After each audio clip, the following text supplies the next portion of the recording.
Merci. Dernière oratrice inscrite, Madame Hélène Conway-Mouret.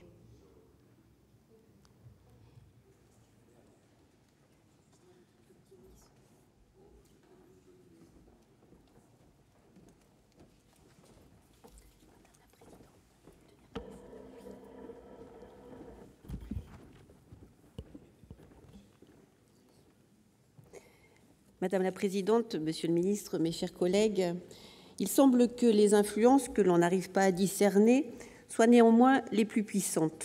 À défaut de pouvoir les saisir, il est possible de les deviner au travers d'indices qu'un récent déplacement en Uruguay m'a permis de retrouver et je désirais vous faire partager.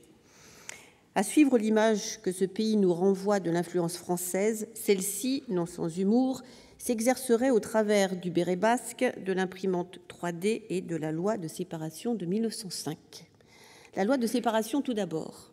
La France, nous le savons depuis 1789, et les philosophes des Lumières, est avant tout attendue pour ses idées. La laïcité, par exemple, suivant l'exemple français, est reprise dans la plupart des constitutions latino-américaines, dont celle de l'Uruguay de 1917, et je soupçonne Clémenceau, lors de la tournée qu'il fit en Amérique du Sud en 1910, de ne pas y être totalement étranger. Cette influence des idées, qui est aussi celle du Code civil ou du système éducatif, se retrouve symboliquement au Brésil, dont la devise « Ordre et progrès » fut inspirée par le philosophe Auguste Comte. Cela signifie que les élites brésiliennes, depuis plus d'un siècle, ont installé dans leur système de formation des références françaises dans toute une série de domaines. Cette influence est naturellement aidée, on le devine, par la diffusion de la langue. Cette année, plus de 200 000 élèves étrangers dans 135 pays sont scolarisés dans nos établissements scolaires à l'étranger. Ce réseau est unique au monde, instrument essentiel de notre diplomatie d'influence, puisque ces élèves étrangers scolarisés dans notre langue conformément aux valeurs que porte notre éducation sont incités ainsi à poursuivre leurs études supérieures en France et deviennent souvent des décideurs et des personnes d'influence dans leur pays. Je me souviens ainsi d'un déjeuner officiel offert par le président guatémaltèque Pérez Molia, ancien élève du lycée Jules Verne de Guatemala City, qui se tint en français. Ces anciens élèves et ces anciens étudiants constituent alors des partenaires naturels pour la France et des relais de son influence. L'Alliance française à mission laïque, l'Institut français y contribue également, et l'on peut penser que si la notion d'exception culturelle, suivant laquelle la culture n'est pas une marchandise, a été reprise lors de la réunion du GATT à Marrakech en 1993, c'est peut-être aussi qu'un certain nombre de négociateurs parlant la même langue, à savoir le français, en partageaient les mêmes idées. L'influence par les idées n'a cependant d'égal que l'influence du béret basque. L'Uruguay compte en effet une communauté française originaire du Pays basque et du Béarn qui, au XIXe siècle, représenta presque 15% de sa population.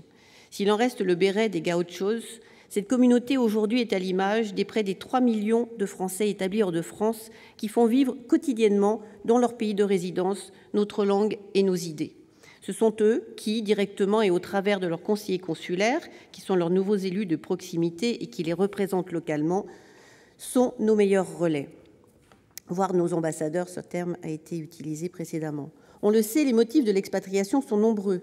Celles et ceux que j'ai rencontrés, par leur capacité à tendre des passerelles avec le monde, repoussent les frontières de la France.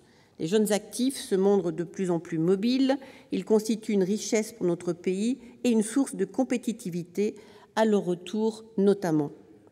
L'expatriation est bien une liberté que certains se plaisent aujourd'hui à contester et stigmatiser en parlant de fuite et d'exil. C'est surtout une nécessité pour toute nation ambitieuse aspirant à conquérir de nouveaux marchés. En cela, la mobilité internationale des Français est un précieux levier pour le redressement économique de la France. Cette influence est également celle incarnée par une imprimante 3D utilisée par un jeune entrepreneur français pour produire des drones civils rencontrés récemment à Montevideo et développés par 40 ingénieurs français. C'est bien ce dynamisme de la science que viennent récompenser prix Nobel et médailles Fields. Ce dynamisme des créateurs, autant que des penseurs, est essentiel à l'influence de la France. Cette influence, la France la doit en partie à la grande qualité de ses professionnels et de son éducation. On retrouve ainsi des ingénieurs et des chercheurs français dans le monde entier, Ils sont particulièrement compétitifs dans le secteur du bâtiment, des travaux publics, des transports et de l'énergie, l'industrie agronome et agroalimentaire, dans l'informatique, les télécommunications et les nouvelles technologies. À l'heure où la France cherche à redresser un déficit commercial de 70 milliards d'euros, qui faisait partie de l'héritage de 2012, leur présence à l'étranger est une chance pour notre pays, un levier de développement économique qui n'est pas systématiquement perçu à sa juste valeur.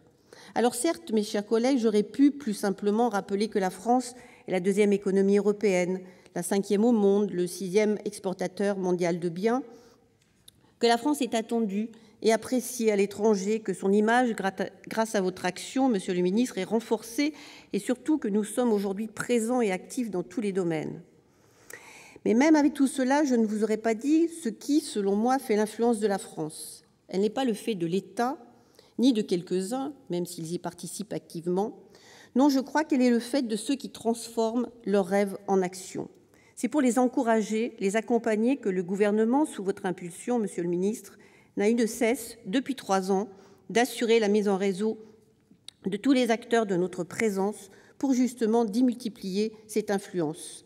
Sachez que vous pouvez compter sur notre soutien pour vous aider à mobiliser tout notre potentiel dans le monde. Je vous remercie. Merci. Donc désormais, la parole est à Monsieur Laurent Fabius, ministre des Affaires étrangères et du Développement international.